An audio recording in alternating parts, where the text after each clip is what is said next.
நேரில் பார்க்கும் பக்தனை போல் நான் காணுவே.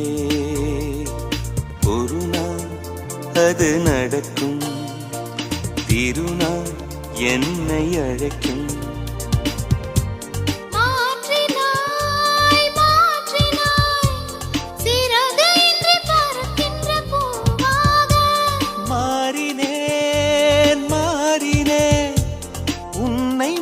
சுமக்கின்ற காற்று